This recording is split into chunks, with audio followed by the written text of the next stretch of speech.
पन्नगे च सुरेन्द्रे च कौशिके पाद संस्पृशि निर्विशेष मनस्काय श्री वीरस्वामिने नमः। आर्हत वाङ्मय में कहा गया है, सल्लम कामा विषम कामा कामा आशी विशोवमा कामे पत्थे माना अकामा जंति दुग्गई। आदमी के भीतर कामना भी होती है और कामना एक दुख का कारण भी बनती है। आगम में कहा गया, कामानुगिद्धि प्रभवम खु दुखम सवस्य लोगस्य सदैव गस्य जम काइयम मानसियम च किंचि तत्संतगम गच्छई बीयरागो। कामानुगृद्धि है, पदार्थों के प्रति आसक्ति है, कामना है, आसक्ति है, इससे दुख पैदा होता है। सारे लोक में सब मनुष्यों के और देवों के भी दुख कामना से, अनुगृद्धि से पैदा हो जाता है। शारीरिक कष्ट, मानसिक कष्ट, इन सब के मूल में यह लोभ है, कामना है। जो बीतराग बन जाता है वह दुख के अंत को प्राप्त कर लेता है। संतोष परम सुख है। असंतोष परा मूढ़ः संतोषम यान्ति पंडितः असंतोषस्य नास्त्यन्तः संतोषः परमं सुखम। मूढ़ लोग होते हैं, मोहग्रस्त होते हैं, वे असंतोष में परायण होते हैं, असंतोष रखने वाले होते हैं। और पंडित हैं, ज्ञानी हैं, संयमी हैं, वे संतोष को धारण करते हैं, उसे प्राप्त करते हैं। असंतोष का, इच्छाओं का कहते हैं अंत नहीं है। आकाश समान अनंत, इच्छा तो आकाश के समान अनंत है। इच्छा की उधेड़ बुन में, जाल में फंस जाते हैं तो मानो दुख को हम तैयार कर लेते हैं। तो सुख क्या है? संतोष है परमम सुखम। संतोष परम सुख होता है कि बस संतुष्टि, ज्यादा लालसा नहीं, कामनाएं नहीं। आदमी इच्छाओं का परिसीमन करे। जैन श्रावकाचार में 5वां व्रत है इच्छा परिमाण। इच्छाओं का सीमाकरण करो, यानी अपरिग्रह की दिशा में आगे बढ़ो। और 7वां व्रत है श्रावक का भोगोपभोग परिमाण।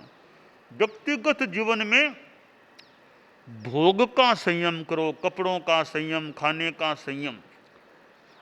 तो यह इच्छा परिमाण व्रत और भोगोपभोग परिमाण व्रत जीवन शैली को अच्छा बनाने वाले हैं, रहन सहन की शैली को अच्छा बनाने वाले हैं। और अहिंसा, सत्य आदि सभी व्रत आदमी की आत्मा का उन्नयन करने वाले होते हैं। तो ये जो लोभ के भाव हैं वे एक शल्य हैं। निश्शल्यो व्रति, व्रति होता है, निश्शल्य होता है। यह कामना का शल्य है, कई बार बड़ा कष्टकर हो सकता है। एक राजा के पास जो घुड़शाला थी, अनेक घोड़े थे। एक अच्छा घोड़ा था, बहुत राजा को प्रिय था घोड़ा, वो बीमार रहने लग गया। उसकी चपलता में भी कमी आ गई, वो कष्ट पाता, ऐसा लगता कष्ट पा रहा है। राजा के पास सूचना गई कि वो आपका प्रिय घोड़ा है, वो तो आजकल यूं खाना भी कम खाता है, लगता है कष्ट में है।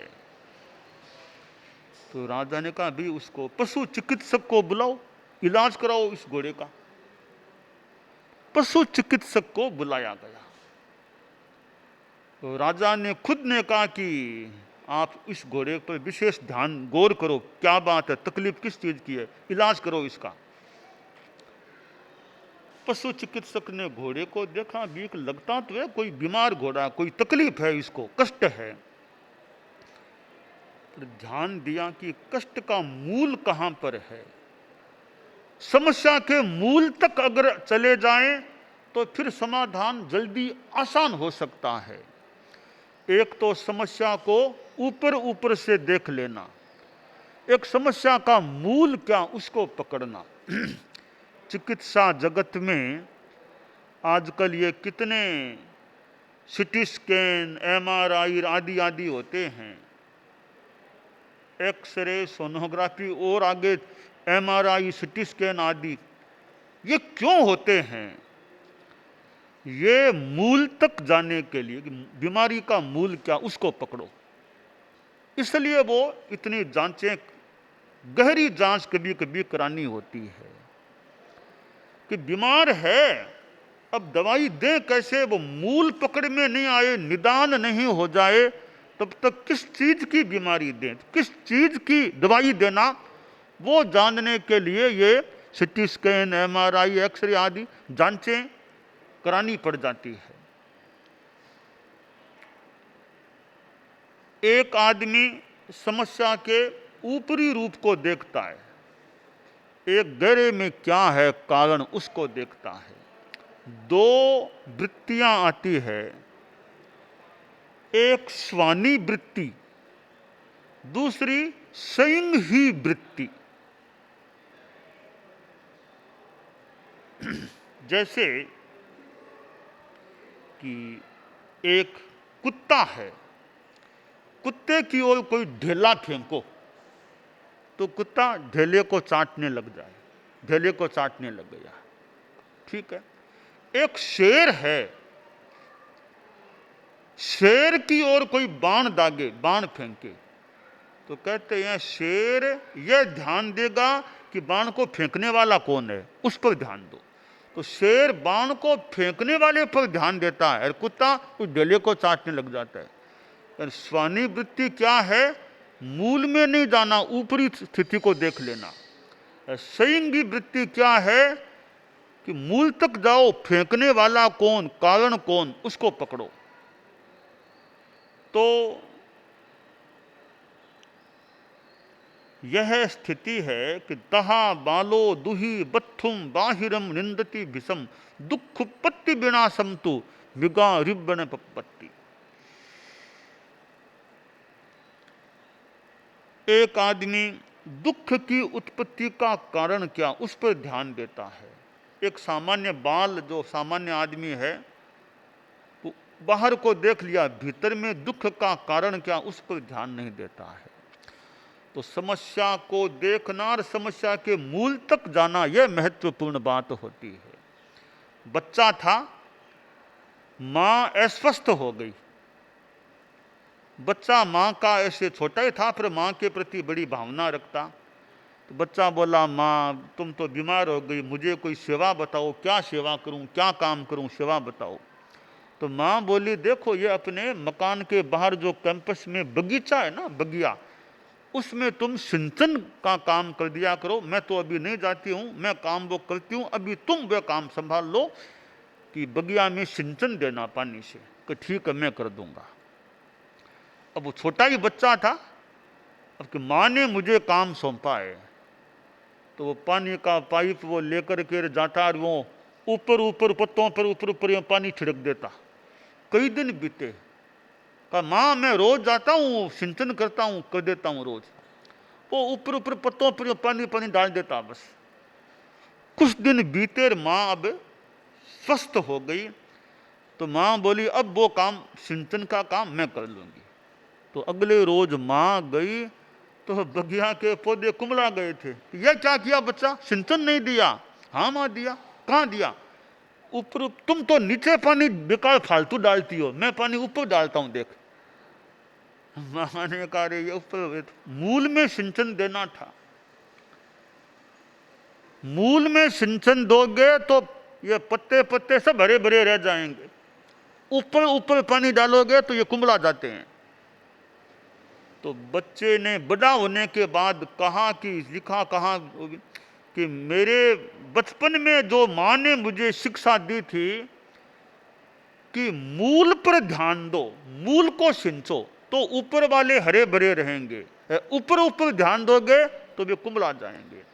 तो मैंने वो माँ की शिक्षा पकड़ ली कि कोई भी समस्या हो उसके मूल तक जाओ, मूल को ठीक करो, समस्या ठीक हो सकती है।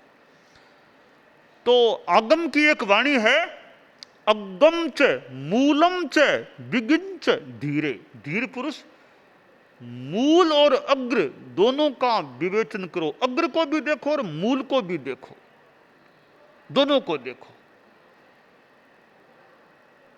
तो एक महत्वपूर्ण बात हमारे जीवन के लिए है कि समस्या को देखो, ऊपरी भाग को भी जान लो, समझ लो, फिर नीचे गहराई में देखो कि समस्या उत्पन्न होने का कारण क्या है। कार्य है तो कार्य का कारण क्या है। कारण मिटेगा तो कार्य भी मिट जाएगा, तो कारण बना रहेगा तो एक बार कार्य को मिटा दिया फिर वो कार्य पैदा हो जाएगा। तो यह है मूल और अग्र, ऊपरी भाग। तो हमें अपने जीवन में मूल तक जाने का जितना संभव हो सके प्रयास करना चाहिए। तो राजा का वह घोड़ा बीमार हो गया था, तो पशु चिकित्सक ने सोचा कि इसका निदान क्या, मूल क्या, तकलीफ है क्या इसके, क्यों कष्ट पा रहा है। पशु चिकित्सक बड़ा कुशल आदमी था, तो घोड़े के जो सेवादार थे, रखवाले लोग, उनको बुलाया, उनसे बात की कि यह घोड़ा कोई युद्ध में गया था क्या? कि हाँ साहब, 15-20 दिन पहले ये तो सम्रांगण में गया हुआ था, युद्ध में इसको काम लिया गया था। ठीक है। तो अब देखा कि वहां तो बाण चले थे। अब पशु चिकित्सक ने अपने ढंग से जांच शुरू की, शरीर की, आजकल जैसे एक्सरे होता है, उसने जांच की पशु की, तो पता चला एक बाण का थोड़ा सा लो का टुकड़ा उसके शरीर में चला गया, वो अंदर पेट में है। तब देखा रे यह लो बाण का टुकड़ा अंदर है, यह इसका कारण है कष्ट का। शल्य चिकित्सा की, उस टुकड़े को निकाला, ठीक ठाक किया, 1-2 दिनों में वो घोड़ा बिल्कुल स्वस्थ हो गया। तो उस घोड़े के दुख का कारण क्या था? वो एक लो का टुकड़ा था। शास्त्रकार ने कहा सल्लम कामा, काम शल्य है। ये पदार्थों की कामना, आसक्ति, वो ऐसा शल्य है, वो फिर कष्ट देने वाली बन सकती है। आप देखिए कभी कभी पेट साफ नहीं होता है, कब्जी है, पेट साफ नहीं है, तो शरीर बढ़िया नहीं लगता, यूँ थोड़ा अच्छा नहीं लगता शरीर में, क्यों? पेट में मल है, कब्जी है। पेट साफ हो गया, अच्छा लगने लग जाता है। पेट ठीक नहीं है, यानी साफ नहीं है, तो थोड़ी कार्य करने में, एक नींद लेने में, थोड़ी बहुत इतना आनंद, इतना अच्छा नहीं भी रहे। पेट साफ हो गया है, फिर काम करने में, बात करने में एक अच्छी अनुभूति हो सकती है, नींद भी ठीक आ सकती है, क्योंकि वो कारण भीतर में है। तो यह लोभ है, कामना है, इच्छा है, एक ऐसा कारण है जो आदमी की सहज प्रसन्नता को खंडित करने वाला बन सकता है। तो अध्यात्म के जगत में यह निष्कामता का बड़ा महत्व है। कामना मत रखो। हमारे निर्जरा के भेद, दो भेद होते हैं, सकाम अकाम, यानी वहाँ थोड़ा अलग बात तो वही है, मोटा मोटी भाषा शब्द का अन्य अन्य रूप में प्रयोग है। सकाम निर्जरा, अकाम निर्जरा। मोक्ष की भावना से तपस्या करो तो सकाम निर्जरा, यूँ विवस्था में एक बिना मोक्ष की भावना के ऐसे ही करो तो अकाम निर्जरा। इसी बात को दूसरे शब्दों में हम ले, निष्काम सेवा और सकाम सेवा। एक सेवा करता है, साधु सेवा करता है, कोई कामना नहीं कि मुझे वो मिले, कि मुझे बख्शीश मिले, कि मुझे वो मिले, निर्जरा के लिए सेवा। एक कामना है साथ में, मुझे वो मिल जाए, तो उस सेवा में गुणवत्ता में कमी आ गई। तो शास्त्र में कहा गया, नो कित्ति वन्न सद्द श्लोगठ आए तब महिठ्य जा। नाम यश ख्याति के लिए तपस्या मत करो। नन्नथ निद्रथ आए तब महिठ्य जा। निर्जरा के सिवाय और किसी भी उद्देश्य से तपस्या मत करो। तो यह सेवा भावना में निष्कामता है। अगर निष्काम, कामना नहीं, तो सेवा दूषित होने से, उस संदर्भ में दूषित होने से बच सकती है। सेवा है, साथ में कामनाएं हैं, तो थोड़ा सा सेवा की गरिमा में अल्पांश हो सकता है या कुछ कमी आ सकती है। तो हम निष्कामता की दिशा में आगे बढ़ने का प्रयास करें कि मुझे न कोई पद चाहिए, न कोई ख्याति चाहिए, न नाम चाहिए, मुझे तो काम बढ़िया करना है। काम बढ़िया करो, नाम की भावना मत रखो। निर्नाम, बिना नाम की भावना के काम करो, तो वो काम कुछ शुद्ध रह सकता है। कार्य के साथ में नाम, काम के साथ में नाम, वो चाहिए, वो चाहिए, तो वो कार्य, वो सेवा, उसकी गुणवत्ता में कुछ कमी आ सकती है। तो अध्यात्म की दृष्टि से भी सेवा के साथ निष्कामता है तो वह सेवा अच्छी रह सकती है। तो धर्म के क्षेत्र में तो अनासक्ति का, निष्कामता का महत्व है ही। व्यवहार में भी, समाज में भी काम करने वाले लोग हैं, वे भी यह ध्यान रखें कि भाई हमें सेवा के बदले में कोई कामना, भौतिक कामना का भाव नहीं रखना है। भौतिक कामना नहीं। जैसे धर्म संघ है, भी संघ की सेवा करें, हमारी आत्मा का भी कल्याण हो, संघ की सेवा हो जाए। नाम में और कोई फल नहीं, प्रतिफल की कामना नहीं है, बदले में वापस कुछ नहीं चाहिए हमको। हमको तो निर्जरा मिल जाए, बहुत बढ़िया लाभ हो गया। निर्जरा से बढ़िया क्या लाभ होगा? निर्जरा का लाभ मिल जाए बस, और कोई हमें सेवा के लिए कोई कामना की जरूरत नहीं, कोई कामना नहीं चाहिए। ऐसी यह निष्कामता की भावना आदमी में होती है तो वह एक अच्छा इंसान बन सकता है। और सेवा के साथ, सेवा की भावना में मैत्री का भाव, कि इंसान के प्रति मैत्री, प्राणियों के प्रति मैत्री, कि इंसान से मैत्री नहीं। क्या करेगा प्यार वह ईमान से, क्या करेगा प्यार वह भगवान से। जन्म लेकर गोद में इंसान की, कर सकान प्यार जो इंसान से। इंसान से प्यार नहीं, मैं भगवान से तो प्यार करता हूं, मान लो बहुत प्यार है। लोगों से झगड़ा आदमी करता है कि ठीक है, भगवान के प्रति भक्ति बहुत बढ़िया चीज, अच्छी बात है, तो लोगों से झगड़ा क्यों करते हो? लोगों के साथ ही मैत्री भाव रखो, गुस्सा मत करो, शांति रखो, तो हम भगवान के और ज्यादा निकट हो सकेंगे।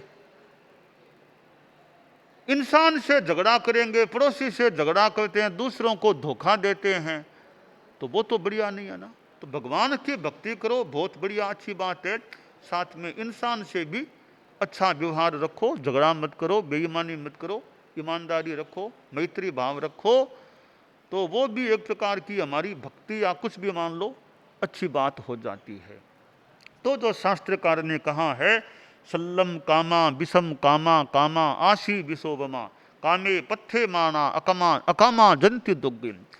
कि ऊपर से कोई त्याग भी कर दे, ऊपर से त्याग कर दिया, भीतर में कामना है, ऊपर से तो मेरे उपवास है आज, त्याग है, पर मन में वो मन से खा रहा है, रात को भी सपने में खा रहा है, वो खा रहा हूँ वो खा रहा हूँ, खाने की लालसा, वहाँ खाना बन रहा है, अरे ओहो मेरे उपवास है ना, मैं भी खाता, तो खाने की लालसा है, तो वो कामना भी पाप कर्म के बंध का कारण बन जाता है, बन सकता है। तो अकामा जंति दुग्गयम, ऊपर से पदार्थों का त्याग कर दिया, भीतर में लालसा है, तो भीतर की लालसा भी पाप की ओर ले जाने वाली बन सकती है।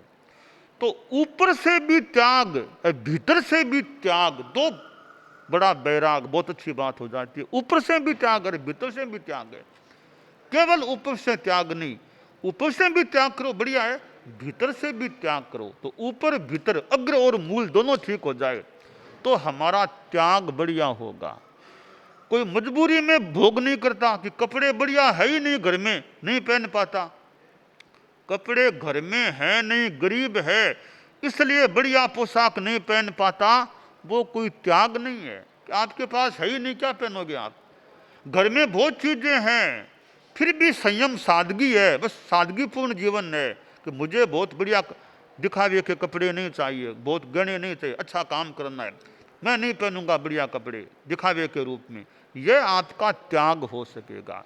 होने पर भी, पदार्थ होने पर भी उपयोग नहीं करना छोड़ देना वैराग्य भाव से, वह त्याग हो जाता है। हम कामनाओं को कम करने का प्रयास करें, भौतिक कामनाओं को त्यागें, हम अध्यात्म की दिशा में, परम सुख की दिशा में आगे बढ़ सकेंगे।